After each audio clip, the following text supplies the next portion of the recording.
जय श्री राम। शंखनाद में आपका स्वागत है। महाराष्ट्र में अप्राकृतिक गठबंधनों की एक बार फिर से पोल खुल गई है। वो गठबंधन जिनका कोई मेल नहीं, जो किसी विचारधारा पर आधारित नहीं, सिर्फ स्वार्थ पर आधारित है और जैसे तैसे जोड़ तोड़ करके बना लिए गए हैं।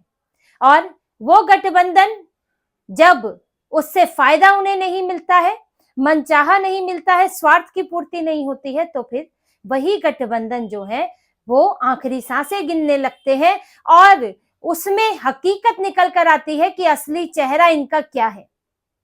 ये पिछले साल भी देखा विधानसभा चुनाव के बाद अघाड़ी में क्या हुआ और अब फिर से वही होने जा रहा है।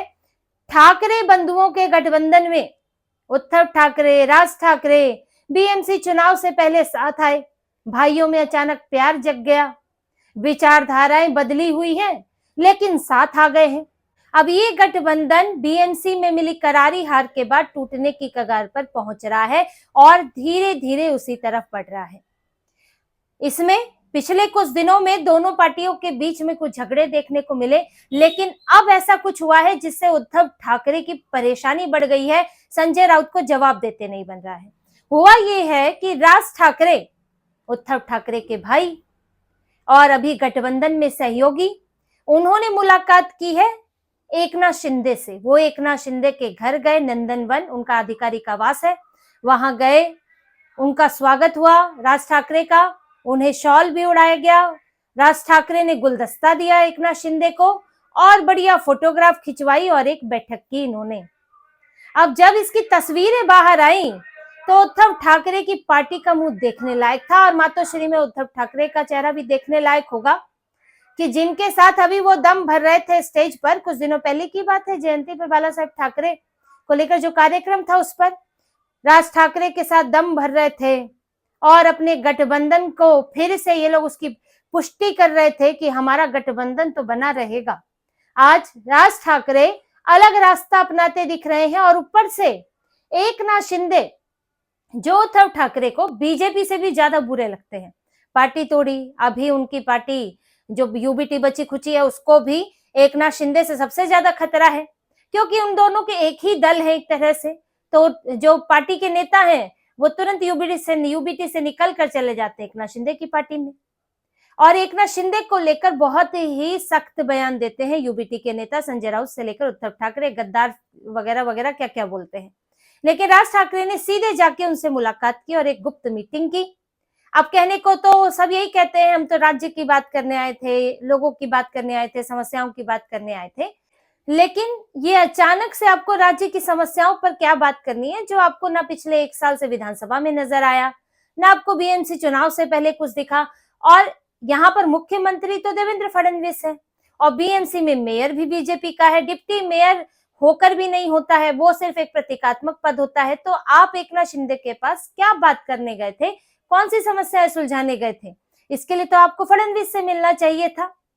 लेकिन यहाँ बात राज्य की नहीं थी, यहाँ बात गठबंधन में इनके महायुति के खेमे में एंट्री की थी कि जो अब झगड़ा कर लिया बीएमसी से पहले और इनकी अपनी राजनीतिक मजबूरी भी बड़ी रही, तो अब वहां पर कैसे एंट्री ली जाए, किस तरह से दरवाजा खोला जाए। तो दरवाजा खोलने के लिए सीधे एकनाथ शिंदे के पास पहुंचे, क्योंकि अभी कल्याण डोंबिवली में जो मनसे है, मनसे के 6 कॉर्पोरेटर्स ने साथ दिया एकनाथ शिंदे का और उनका मेयर बनवाया, जिसके बाद खूब हंगामा चला था कि इन्होंने देखिए अभी चुनाव हुआ और उसमें हारे हैं और उसके बाद तुरंत पाला बदल लिया।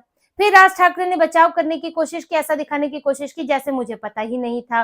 फिर लचीले होने की बात भी की। अब वो कितने लचीले होते हैं ये तो दिख रहा है कि लचीले होते होते वो पहुंच गए सीधे एकनाथ शिंदे के घर पर। अब उद्धव ठाकरे क्या करें? उद्धव ठाकरे अब जवाब तो उन्हें देना पड़ रहा है कि राज ठाकरे गए हैं। राज ठाकरे तो कह रहे हैं जी हम तो राज्य की समस्याएं तय करने गए थे, उन पर बात करने गए थे।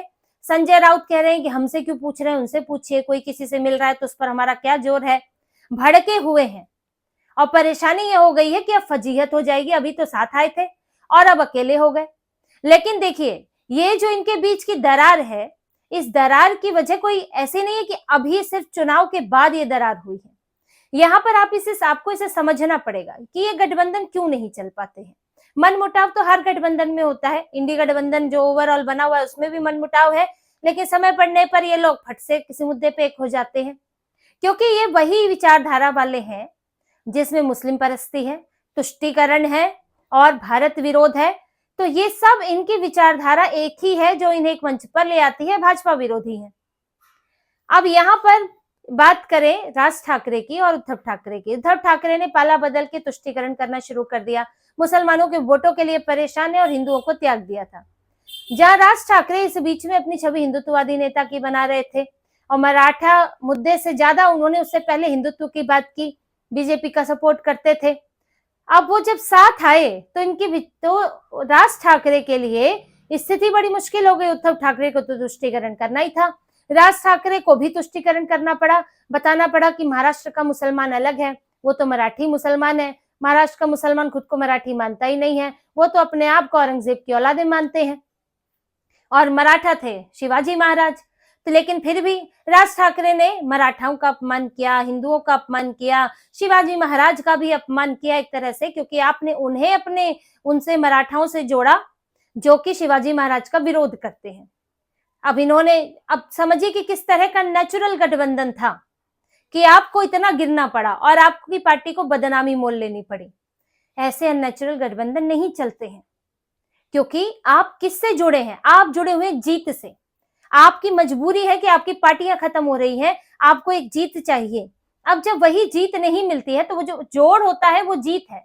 अगर वो जीत नहीं मिलती तो फिर आप अलग हो जाते हैं, क्योंकि कोई और चीज है ही नहीं जो आपको जोड़ सकती है। वही बात हुई थी अघाड़ी के साथ। अघाड़ी का भी गठबंधन था और इसमें क्या था, जब तक उद्धव ठाकरे ने पूरी तरह से तुष्टीकरण में नहीं डूबे थे, शिवसेना ही थी, अलग हुए थे बीजेपी से, गठबंधन से, तब इनकी विचारधारा हिंदुत्ववादी थी। लेकिन एक इनके साथ बैठ गए जो कि तुष्टीकरण करते हैं। इनकी विचारधारा देशभक्ति की थी, किनके साथ चले गए? देश विरोधी बातें करने वालों के साथ। आप अभी तक बीजेपी के साथ रहा करते थे, दोनों हिंदुत्ववादी पार्टियां एकजुट होकर ताकतवर रहती थी। आपने क्या किया? हिंदुत्ववादी पार्टी, हिंदुत्व को कमजोर कर दिया, पार्टी में आप अलग हो गए, जो गठबंधन से आपने बांटने की कोशिश की हिंदुओं को। तो जब यहाँ पर वो भी एक अप्राकृतिक गठबंधन था और जिसमें उद्धव ठाकरे से तो घोर नाराजगी हो गई थी, और इस अप्राकृतिक गठबंधन की भी वजह यही थी कि कांग्रेस और शरद पवार को लगने लगा था कि जब तक हिंदुत्ववादी पार्टियों को नहीं तोड़ा तब तक आपको कुछ नहीं मिल सकता। इसीलिए इन्होंने उद्धव ठाकरे की उसी कमजोरी का फायदा उठाया कि उन्होंने, वो बातों में आ गए, संजय राउत का इस्तेमाल किया और उनको इस तरफ ले आए और फिर उद्धव ठाकरे खुद ही डूब गए। लेकिन ये गठबंधन जब जीत नहीं पाया, जब विधानसभा में इनका हाल बुरा हुआ, लोकसभा में अच्छी सीटें मिली, साथ रहा, जैसे ही विधानसभा में हाल बुरा हुआ, सब अपने अपने रास्ते निकल लिए, सब एक दूसरे की बुराई करने लगे, आज सब अपना रास्ता खोज रहे हैं। तो यही यहाँ पर हो रहा है, क्योंकि ये गठबंधन भी देखिए, कोई भाइयों के बीच मेल मिलाप की कोई बात ही नहीं है, इनके कोई रिश्ते सुधरे इसलिए साथ नहीं आए थे, साथ सिर्फ इसलिए आए थे क्योंकि राज ठाकरे को महायुति में कोई समर्थन नहीं मिल पा रहा था, क्योंकि वो पहले 3 पार्टियां हैं और उद्धव ठाकरे की पार्टी डूबने की कगार पर है। तो अब जब आपने इतनी बड़ी रैली की, अब इतनी बड़ी बड़ी बातें कर दी, तो अब क्या करेंगे? और फिर चुनाव के दौरान ही इनके भी समस्या आने लगी थी, क्योंकि मनसे के बड़े जो नेता हैं उनका कहना था कि हमें शिवसेना यूबीटी से पूरा सपोर्ट नहीं मिला, उनका वोट कन्वर्ट नहीं हुआ, इसलिए हम 7 से 6 सीटों पर आ गए और शिवसेना यूबीटी कम से कम 65 सीटें ले आई।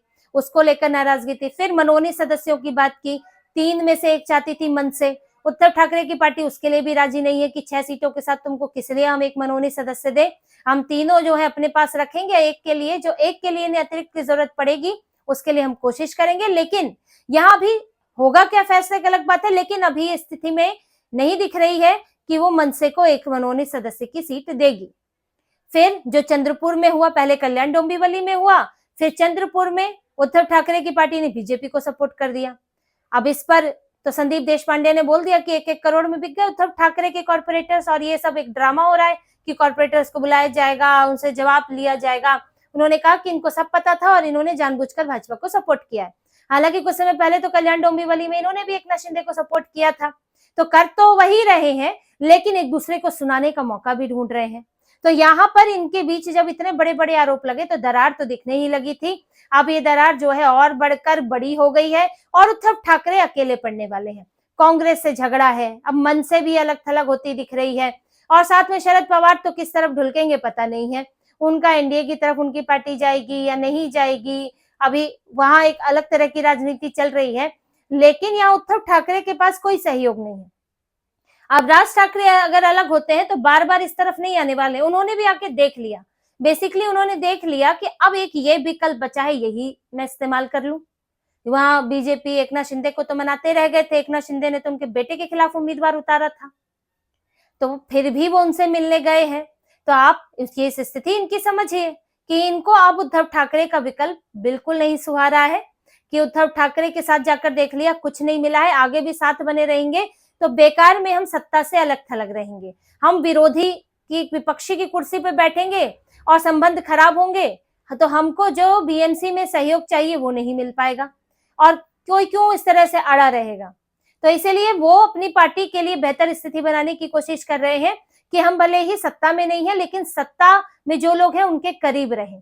और ऐसे में उद्धव ठाकरे कहीं पीछे छूट जाते हैं, क्योंकि उनको तो झगड़ा एकनाथ शिंदे से भी है, उनको तो बीजेपी से भी लड़ना है, और उनके गठबंधन साथी अब उन्हें छोड़ छोड़कर उनसे दूर जा रहे हैं। तो जो दोनों साथ आकर ठाकरे बंधु एक ताकत बनाना चाहते थे, अब उद्धव ठाकरे का वो विकल्प भी खत्म हो गया है। और ऊपर से इनकी पार्टी में जो आपसी झगड़ा चल रहा है कि कौन आगे बैठेगा कौन पीछे बैठेगा, किसी को मेयर क्यों बनाया, समिति में कौन जाएगा, उस झगड़े से भी ऐसा रोष पनप रहा है कि उद्धव ठाकरे के लिए अपने कॉर्पोरेटर्स को बचाए रखना, अपने नेताओं को पूरे 5 साल अपनी पार्टी में ही बनाए रखना मुश्किल हो गया है। और ये बातचीत होने लगी है कि जो नाराज है वो कोई ना कोई दूसरा रास्ता अपना सकते हैं।